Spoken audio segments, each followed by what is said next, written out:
Everyone, welcome back. Dev Spider here. So we're going to go straight into the boss fight from here. So hopefully you reach this point. If not, watch my first video. It's a tutorial walkthrough. It'll get you to this point, to where I'm currently at. So let's go ahead and get started. You also need help leveling, because you can't beat this boss. That's also at the end of the first video, so feel free to watch that if you need some assistance. Alright, so we're going to run out of there, come right here to this big door, and here's the boss fight. It's going to open up with a cutscene, so we're going to check that out.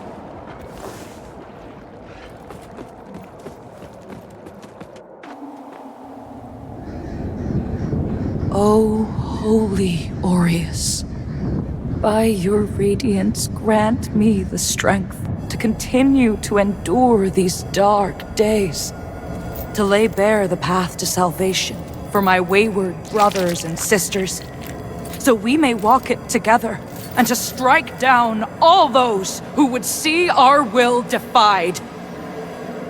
Even as our suffering continued, I honored my pledge of patience to the Exactor. And yet you now appear before me, a stranger, bearing what was not yours to receive. A betrayal made flesh, and one I cannot brook.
Alright, now that we took her out, we need to come over here and check this out so we can get some more of that, those abilities and stuff that we get from these. The left trigger, the right trigger forward in. Brothers and sisters, you honor us and all who came before you with your sacrifices. While I wish they were unnecessary, my wishes will not ease your suffering, but I pray my sorcery does.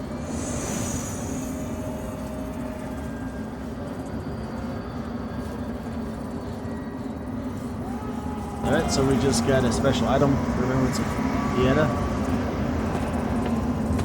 From there, let's go inside this side door right here really fast, because we're in our other form now.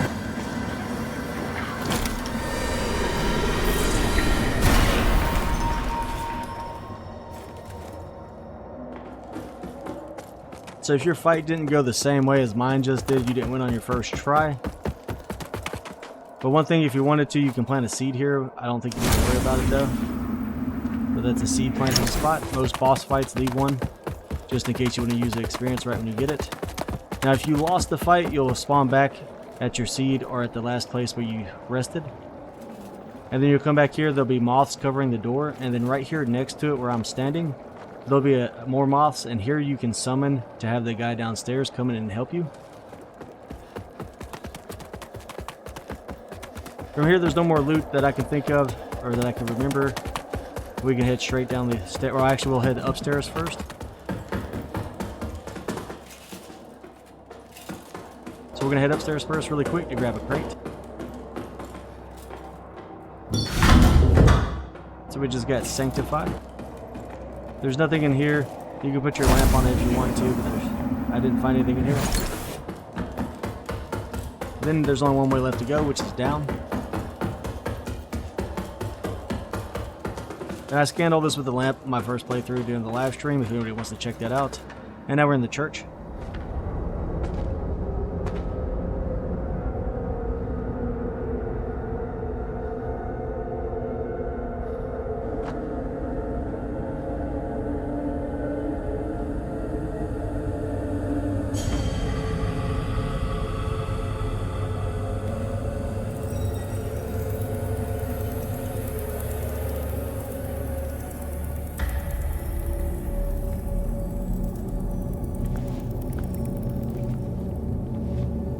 Welcome, Dark Crusader.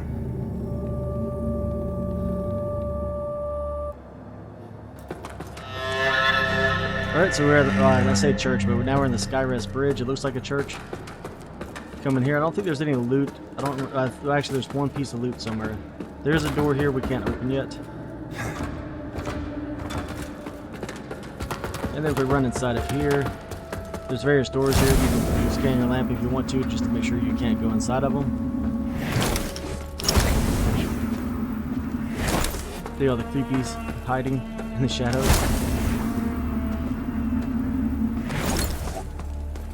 But inside of here, we're going to find a ton of NPCs, and this is where you're going to come back to a lot throughout the game to do various tasks. So you're going to need to talk to everybody here.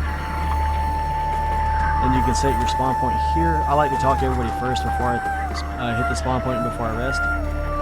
But first, let me run around and make sure that I'm pretty sure there's an item somewhere. So up here, eventually this space will be occupied. We'll get to that, I don't know, probably in the third or fourth episode. There is one guy out here, and this will be the next way that we go. I'm not going to talk to them right now. We will talk to the head priest guy, but we're not going to talk, or I think his name's Leo. I don't know. We're not going to talk to everybody else just yet, though. I'll do that in the next episode.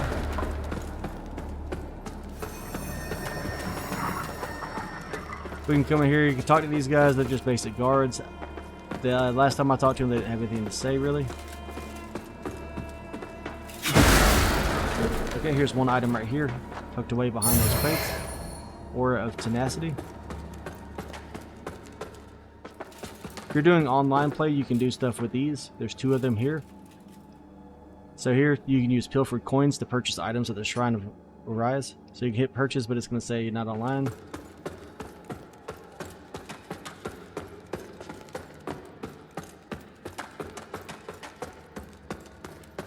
Eventually, a dog appears in here. So I don't know when he shows up, but yeah, He's roaming around somewhere.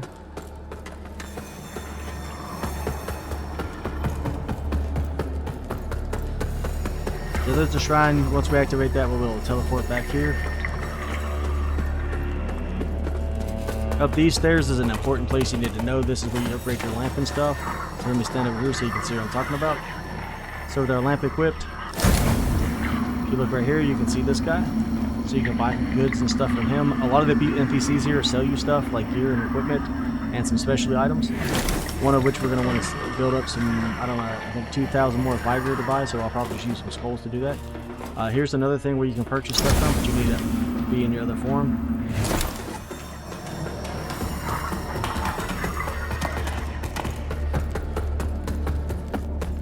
And then down here, this is where the head priest guy's office is. He'll move down here eventually once we talk to him a few times. And then if you activate your Umbral form, you can go down there, but that also requires a key.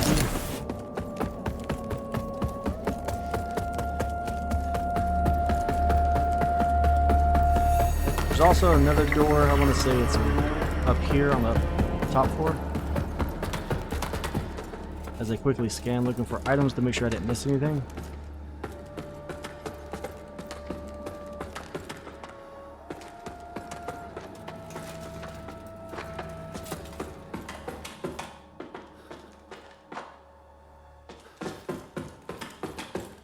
So yeah, right here's another door. Still can't open it because we need the right key. Skyrest bridge key.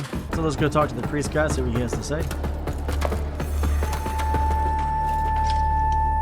I had no doubt in my assessment of you as one worthy of the monumental task which lies before us, Crusader. My name is Dunmire, and I am an exactor of the Dark Crusaders, the holy order of which you are now an honored member. The Church of Orien Radiance has assigned to me the duty of purging Mornstead of its Rogar blight and ensuring the ancient tyrant Adir knows no liberation from his enduring imprisonment. While the schism between the Church and Judge Cleric is of long standing, she and her hallowed sentinels, now perverted, did at least construct Mornstead's radiant beacons, which have prevented Adir's return for centuries. But now, you stand corrupted and on the verge of collapse. It is to these 5 beacons you must turn your eye. Use the Umbral Lamp to cleanse them of Adir's destructive influence, and deliver salvation to a world on the brink of perdition. Rogar and Hallowed Sentinel alike will offer you no quarter, so remember, though Aureus' mercy is without limit, yours should not be.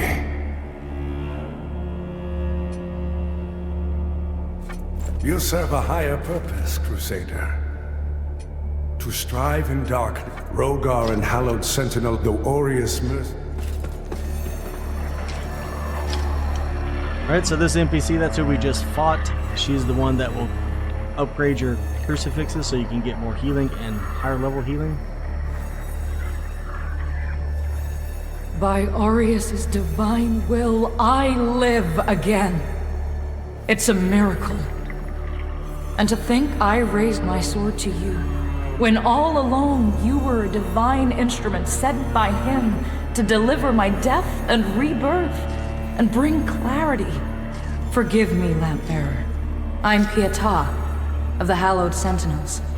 And as Aureus sustains me, so too will I sustain you. Whether by making manifest your potential or through my healing blood, contained within the sanguinarics you carry. Should you find any saintly quintessences, bring them to me, and they can bolster the power of my blood further still. The beacons must be cleansed, the Hallowed Sentinels restored, and Adir's malignancy eradicated.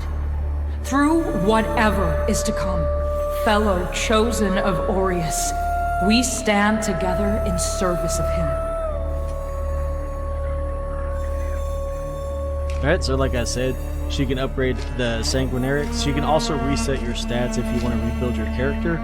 You just need to buy a certain item, which is sold by the guy that we'll go talk to in just a second.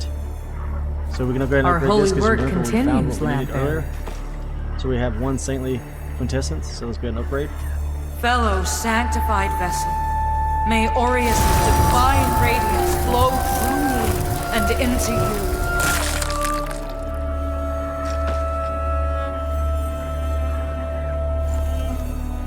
And now we have 4 of them, so 4 just sanguinarics. I'll probably just keep calling them crosses. The beacon and Adir's malignancy eradicated. Through whatever fellow chosen of Aureus, we stand together in service of him. So the Exactors found himself a new instrument, as Exactors are wont to do. And given that lamp was intended for me should his paladin fall, and yet now here you are, lamp bearer. Well, it seems I was right to doubt the value of a Dark Crusader's word. I'm Stoneman, captain of the Fidelis, a group of good men and women who've made a stand against the madness which has possessed the rest of the Hallowed Sentinels. We made a vow to restore our order to its former glory, whatever the cost to ourselves. And by Judge Cleric's grace, we'll honor that vow. That heretical umbral lamp and the Dark Crusaders are necessary evils in these dire times, as are you, it would seem. Perhaps our aims will align further. Or perhaps not. In Radiance, judgment. So from this guy, you're going to want to make sure to buy... Well, I like to buy all the rings, because especially this one, it increases vitality and endurance attributes. But you're definitely going to want to save up to 9,500 and buy this key. It's for Pilgrim's Perch, which is the next area that we're headed to. The rest of the equipment and gear I don't really worry about. The only things I bought were the ring and the key. Our Immaculate Lady will bring redemption. That heretical umbral lamp, as are you. Alright, so to talk to the next guy, we need to go into the umbral stage. So go ahead and get your lamp out and hold X.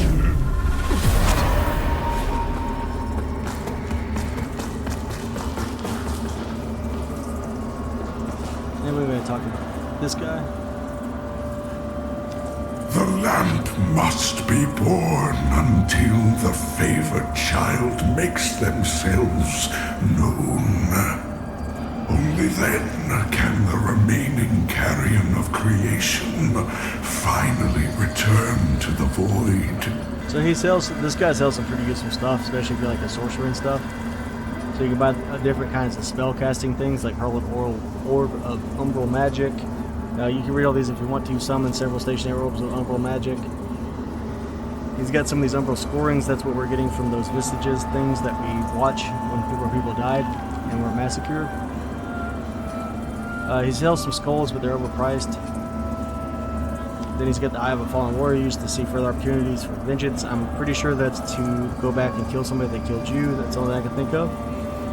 An important thing, though, that he sells that I wanted to cover was the Vestige Moth. It's a umbral moth used to travel to the most recently used vestige. So in case you get stuck somewhere or something, it's always useful to have 1 or 2 of these on you.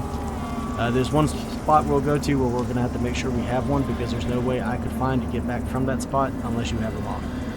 The other thing is Vestige Seeds. You can farm these. It takes a long time to farm them up though. So you can buy those here. That way you can put your spawn points wherever you want to. They are kind of rare, like I said, so you don't want to just drop them everywhere you end up, and you don't want to plant them everywhere you go because they don't stay there. And then he'll get more items as we go. He also eventually will sell the item that allows us to respec and reskill. So once you buy that from him, then you can take it to the girl that upgrades our crosses, and she will let you reskill your character. Furthermore, here we can socket our gear. So like right now we have 1 empty socket, so we can add this eye plus 1 soulflake charge plus 15% dread resistance plus 25% healing efficiency while on umbral. So it's pretty good to have, so go ahead and put that in there. And then later on we can upgrade our lamp. We're not going to be able to do that right now, obviously, because we don't have the Antediluvian Chisel. From here, again, I think this is PvP and helping people. If you're playing online, you can come here to interact with this. Use plucked eyeballs to purchase items at the shrine. You have to be online to do it. But if you touch both of those shrines in solo player, though, you will get emote, or I guess the remotes, or that's what they look like anyways. And then before you leave this area, make sure you sync to this. The Vestige of Ether. been activated, so now we can teleport to it. We can rest here. And you're going to notice some of the NPCs have moved around. If you come back frequently, they'll move around pretty much, I feel like, after every major event. And they'll say different things. So if we get to looking for the extractor, he's going to be down here. And he's actually going to want us to do stuff, if I remember correctly. While the beacon should remain your most pressing task, I would have you perform another for me concurrently. Seek out and return to me the items which stand as proof of the Hallowed Sentinel's heretical deviations and practices. For only in the study of such can we hope to turn them towards the true light of Aureus. This land is overflowing with sin, so I expect this undertaking to offer you little difficulty. Also, say nothing of this to Pietà or the Fidelis captain. They are already conflicted. Troubling them further only endangers them and our mission. Alright, from there, if you're ready to continue on with your next area, you need to head back to the other side, and you'll go through this door here. And so you'll just go down these steps here, and it should change the area that we're in shortly. Make sure you grab every piece of loot that you see. A lot of times it'll be good weapons, like that's an old Mornstead spear. It's actually pretty decent.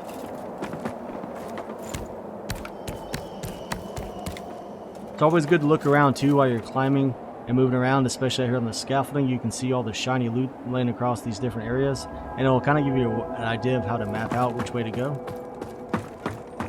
And then we have one more NPC right here, which is why I kept talking and wanted to cover this. Careful if you're headed for Pilgrim's Perch, friend. The Hallowed Sentinels don't welcome everyone, not even a faithful pilgrim who's crossed countless miles of land and sea to join them. All I wanted was to serve the divine judge cleric, but they deemed me unworthy and chased me off. What's a poor, rejected disciple to do now, I ask you? I gave away most of what little I owned before I left Perdam, but if you've got some traveling of your own to do, then here, take this. I know it doesn't look like much, but it's been a dependable companion to me. It's a harsh wind that blows in Mornstead, but a tree that doesn't bend breaks, I suppose. Yep, they gave us an item. It's called a stick. It's not that impressive by any means. And then from there you keep progressing across this rooftop or the scaffolding until you get over here. And then you'll drop down, and that's when you start facing off against your new enemies. That's when we'll pick up on the next episode, is clearing this side. It's going to take a little bit. It's pretty easy. It's not really that hard. But there are some things and secrets and hidden places that we can go over. So if you guys enjoyed this content, as always, be sure to hit the like and subscribe button, and I'll catch you on the next one.